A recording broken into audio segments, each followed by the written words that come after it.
बिस्मिल्लाहिर्रहमानिर्रहीम। अस्सलाम वालेकुम। मैं हूं असद चौधरी, नई वीडियो के साथ हाज़िर हैं। पाकिस्तान में सैलाब की जो तबाहकारियां हैं वो जारी हैं। पाकिस्तान में कमोबेश 4 करोड़ लोग जो हैं वो खुले आसमान तले ज़िंदगी गुजारने पे मजबूर हैं। उनके घर बह गए हैं, उनका खाने पीने का राशन जो था वो बह गया है, गंदम लोगों ने घरों में स्टोर की होती है वो बह गई है। बड़े पैमाने पे पाकिस्तान में नुकसान हुआ है। 8 लाख से ज़्यादा मवेशी जो हैं वो हलाक हो चुके हैं। अमवात की अगर बात की जाए तो 1100 लोग जो हैं वो अपनी ज़िंदगियों से हाथ धो बैठे हैं। लेकिन दूसरी जानिब जो हुकूमत है वो आलमी जो ममालिक हैं, मुख्तलिफ बैरूनी ममालिक हैं, उनसे इमदाद मांग रही है। पाकिस्तान को इमदाद नहीं चाहिए, पाकिस्तान को हर्जाना चाहिए। जी हाँ, हर्जाना मैं क्यों कह रहा हूं वो आपको इस वीडियो में तफसील से बताऊंगा।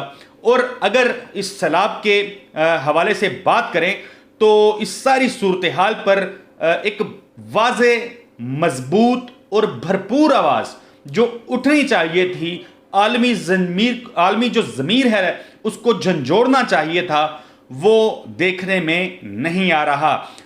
अगर नुकसान की बात करें, जिस तरह मैंने बताया 8 लाख मवेशी, 1100 से ज़्यादा अफराद, 4 करोड़ के करीब लोग और 10 लाख के करीब जो घर हैं वो तबाह हो गए हैं, मुनहदिम हो गए हैं। दोबारा से बनाने पड़ेंगे। लोगों को जब दोबारा से जाके ज़िंदगी उन इलाकों के अंदर आबाद होगी तो घरों की तामीर दोबारा से करनी पड़ेगी। कई अरब डॉलर इसके ऊपर लागत आएगी। और हम हैं, पाकिस्तान है और हमारे हुक्मरान हैं कि बैरूनी ममालिक से इमदाद मांग रहे हैं। उनको कह रहे हैं कि हमें डोनेट करें, हमें हेल्प आउट करें।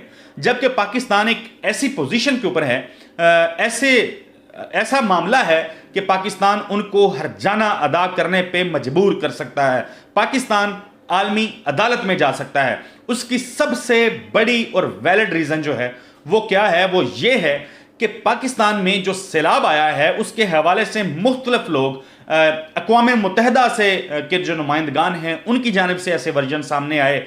पिछले दिनों हमने भी वो इवेंट अटेंड किया था, मैं उस इवेंट में मौजूद था जिसमें अमरीकी सफ़ीर डोनाल्ड ब्लूम जो हैं उन्होंने आके गुफ्तगू की थी सरीना होटल इस्लामाबाद में। और इसके साथ साथ जो एडमिनिस्ट्रेटर हैं यूएस एड की वो वहाँ पे मौजूद थी और उन्होंने इकरार किया, एतराफ़ किया उन्होंने कि पाकिस्तान में जो सैलाब आया है इसकी वजह पाकिस्तान नहीं बल्कि हम हैं, हमारे जैसे ममालिक हैं।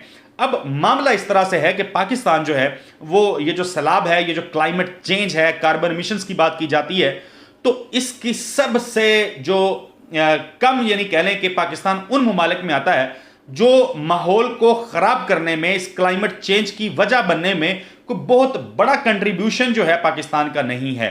पाकिस्तान तकरीबन इसमें 1% के करीब, 1% भी मुकम्मल नहीं है, 1% के करीब कंट्रीब्यूट करता है।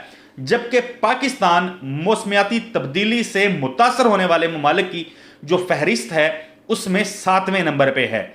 यानी 7वें नंबर पे हमें ख़तरा है कि दुनिया में जो ममालिक तबाह होंगे उसमें हम 7वें नंबर पे आते हैं।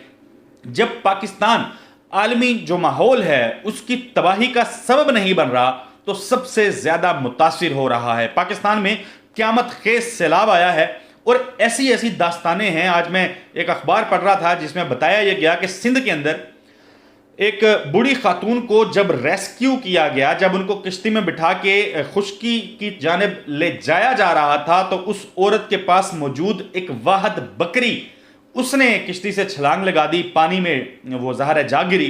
तो उस खातून ने अपनी उस बकरी को बचाने के लिए उस गहरे पानी के अंदर छलांग लगाई और अपनी जान से हाथ धो बैठी।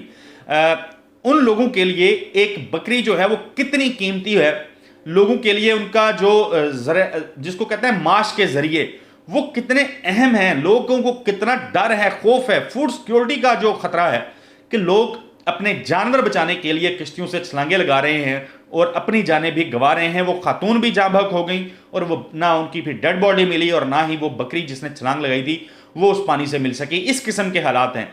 यही वाकया नहीं है, एक और बड़ा वाकया जो उसमें आज खबर में मैं पढ़ रहा था कि एक घर से जब एक कुतिया जो है उसको रेस्क्यू किया गया, किश्ती में बिठा के ले जाने की कोशिश की गई तो वो बार बार छलांग लगाती पानी में और दोबारा उस घर की जानिब जाने की कोशिश करती।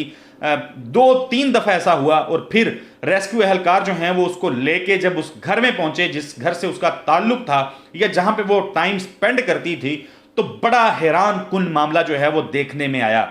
ہوا کچھ اس طرح کہ جب کمرے میں داخل ہوئے ریسکیو اہلکار تو اس کتیا کے 3 بچے جو ہیں، 4 بچے جو ہیں وہ وہاں پہ موجود تھے، جن میں سے صرف ایک زندہ تھا جبکہ 3 جو ہیں وہ ہلاک ہو چکے تھے، لیکن وہ وہاں سے جانے کا نام نہیں لے رہی تھی ٹل دا ٹائم جب تک وہ 3 مردہ بچے اس کے اور ایک زندہ بچہ جو ہے ان کو بھی کشتی میں نہیں رکھا گیا۔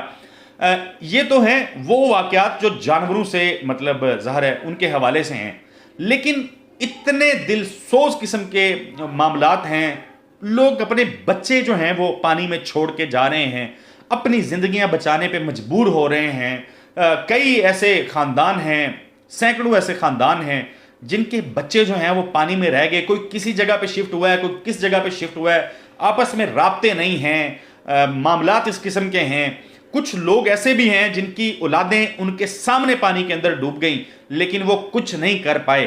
اور اس ساری قیامت کا، اس سارے معاملے کا جو تعلق ہے وہ اس کا جو قصور ہے، جو وجہ بنی ہے پاکستان میں اس بڑے قیامت خیز سیلاب کی، وہ پاکستان نہیں ہے، وہ دنیا کے بڑے ممالک ہیں، سپر پاورز ہیں جو پاکستان کو امداد دے رہے ہیں۔ بہت سارے ممالک سے امداد آ رہی ہے لیکن وہ امداد 4 کروڑ لوگوں کے لیے کافی نہیں ہے، وہ امداد ان لوگوں کی خوراک کے لیے کافی نہیں ہے۔ اور جو بیماریاں پھوٹ رہی ہیں، جو سیلاب کے بعد ایک بڑی تباہی شروع ہو چکی ہے، جو بیماریاں مختلف قسم کی سکن ڈیزیزز ہو رہی ہیں، لوگوں کو سٹمک کے پرابلمز ہو رہے ہیں، بہت سویر ایشوز ہیں، بہت سویر معاملات ہیں، لیکن جو امداد آ رہی ہے وہ ناکافی ہے۔ اگر یہ کہا جائے کہ اونٹ کے منہ میں زیرے کے برابر ہے تو یہ غلط نہیں ہوگا۔ عالمی برادری، عالمی طاقتیں جو پاکستان میں اس قیامت خیز تباہی کی ذمہ دار ہیں، ان کی جانب سے امداد نہیں آ رہی، اور اس ایسے میں پاکستان کی جانب سے بھی کوئی بھرپور قسم کی آواز نہیں جا رہی۔ حکومت کی جانب سے جس طرح سے ان کے ضمیر کو جھنجھوڑا جانا چاہیے تھا، عالمی طاقتوں کے ضمیر کو جھنجھوڑا جانا چاہیے تھا، یا ان ممالک کے ضمیر کو جھنجھوڑا جانا چاہیے تھا، ان کے ضمیر پہ دستک دی جانی چاہیے تھی کہ بھائی آپ ذمہ دار ہیں پاکستان میں تباہی کے، ہمارے سینکڑوں لوگ جو پانی کی نظر ہو گئے، جن کی زندگیاں ضائع ہوئیں، اس کے ذمہ دار آپ ہیں۔ جو ہمیں 30 ارب ڈالر کا نقصان ہوا ہے اس کے ذمہ دار آپ ہیں، لیکن یہ توانا یا طاقتور آواز نہیں ہے۔ بہت سارے لوگ اس حوالے سے کہہ رہے ہیں کہ کرونا میں عمران خان نے جس طرح سے آواز بلند کی تھی، موجودہ حکومت اس طرح دنیا کو بتانے سے قاصر ہے، دنیا کو نہیں بتا پا رہی ہے۔ پاکستان کو خارجہ محاذ کے اوپر تھوڑا اگریسو سٹانس جو ہے وہ لینے کی ضرورت ہے، جو نہیں لیا جا رہا۔ بہت سارے لوگ اس معاملے پہ عمران خان صاحب کو بھی یاد کر رہے ہیں اور لکھ بھی رہے ہیں کہ تیری یاد آئی تیرے جانے کے بعد، لیکن اب صرف یادوں سے معاملات نہیں چلیں گے، عالمی ضمیر کو جھنجھوڑنا پڑے گا، کیونکہ پاکستان میں ہونے والی تباہی معمولی تباہی نہیں ہے۔ اگلی ویڈیو تک کے لیے مجھے اجازت دیجیے، اللہ حافظ۔